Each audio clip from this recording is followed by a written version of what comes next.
How to change chart settings and options. Once the MT5 platform is downloaded and installed, let's customize your charts. You'll see a few range bars and candlestick charts open, currently sporting a green and black color scheme. First, let's understand how to switch chart types. You can do this in two ways.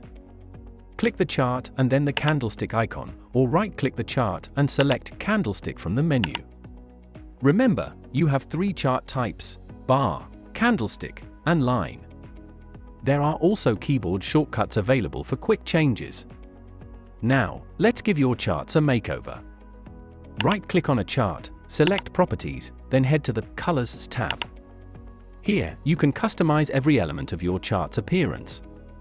For example, we're going for a clean look with a white background.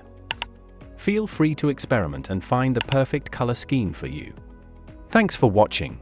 Stay tuned for more exclusive videos.